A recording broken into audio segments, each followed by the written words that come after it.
Soil needs air and water just like you and me. It also needs to breathe and it has to drink. But the right combination of air and water helps to determine what can grow in the soil as well as what can be built on top of the soil. If you remember from C.L.O.R.P.T and Rocks Part 1, we talked about how soil is made up of air, water, minerals, and organic matter. Today we're going to talk about how C.L.O.R.P.T and air and water work together to help make soil. So stay tuned for more Soils with Sorrell.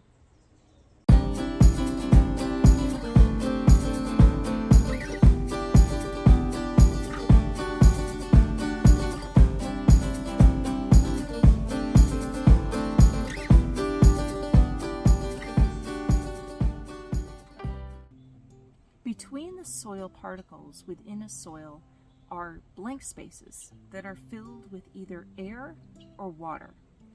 Here we have a vase with some rocks in it, and this is going to represent a soil. As you can see, there are different sized spaces, openings between our soil particles, which are being represented by our rocks. The large spaces are called macropores, and it just means large space. The small spaces between the soil particles are called micropores. In other words, small space. The different size spaces represent how much air or water can fit into that space. The more a soil has water within these spaces, the more wet or saturated the soil is considered. The more a soil has air in these spaces, the more dry or unsaturated it's considered. Water makes things wet and air dries them out. So if something is too wet, it has a hard time getting dry. And if something is too dry, it needs a lot of water to get it wet. The same concept applies to soil. If a soil has a lot of water in it, then there's not a lot of room for air, so the soil stays wet because it can't dry out. But if a soil has a lot of air in it, there is room for water, but it will take a lot of water to make it wet, so it usually stays dry. So what determines how much air or water is in a soil? There are several factors, but we're going to go back to our acronym C.L.O.R.P.T. And just to recap, C.L.O.R.P.T means climate, organisms, relief, parent material, and time. Climate determines how much air or water is in a soil because it has a lot to do with precipitation.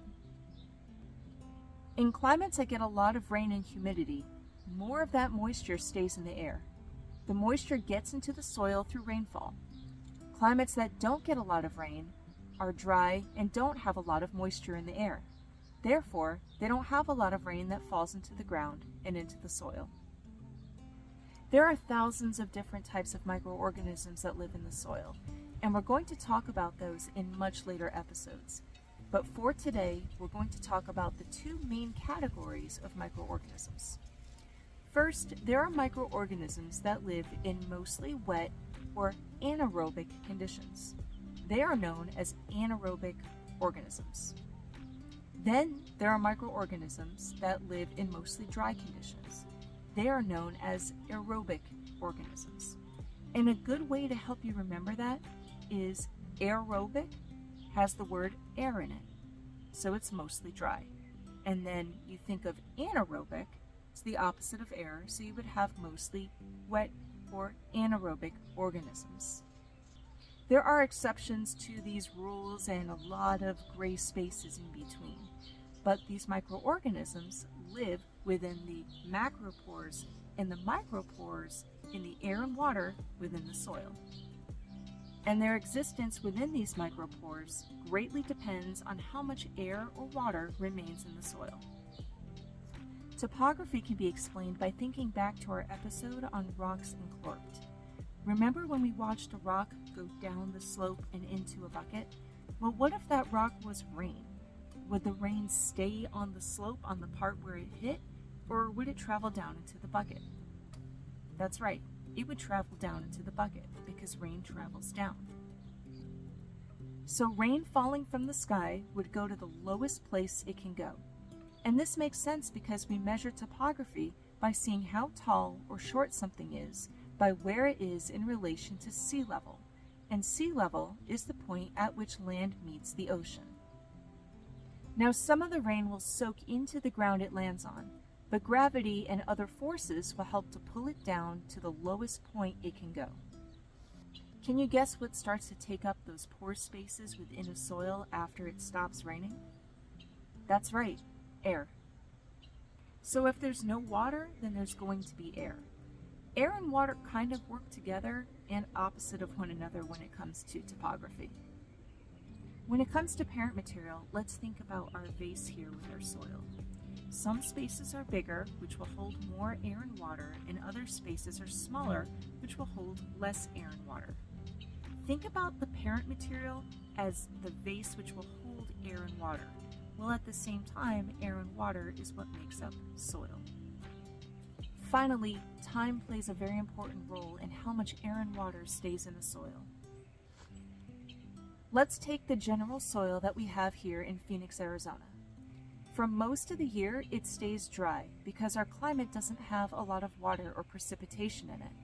However, we have monsoon season where for several months out of the year, we have unpredictable rainstorms with lots of humidity in the air.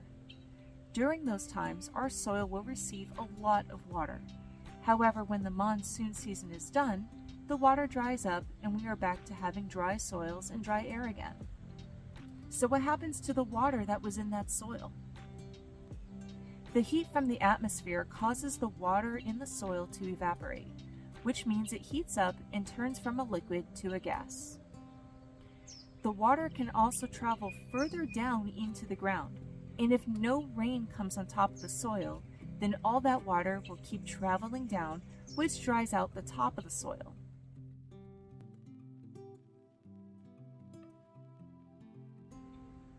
So we're going to do a quick demonstration with our makeshift soil. So remember that these little rocks represent soil particles, and the bigger spaces between these particles are called macropores, and the smaller ones are called micropores. So we're going to take this water and start filling up this vase of soil.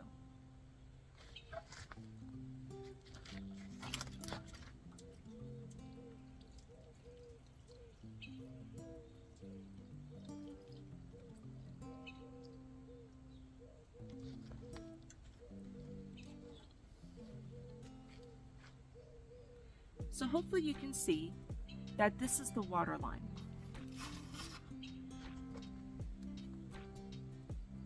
And you can see that all of the free spaces, the micropores and macropores in this soil are being taken up by water at that water line.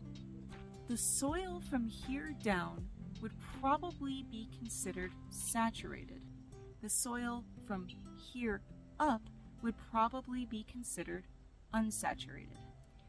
However, the entire soil doesn't necessarily fall into the saturated or unsaturated category because that depends on the ratio of air to water within the whole soil. But what I wanted to show you is how the spaces are filled up within the soil. So as you can see, all the spaces between the soil particles from this level to this level have air. So what microorganisms grow in this environment? That's right, aerobic. And the ones from here down would probably be anaerobic.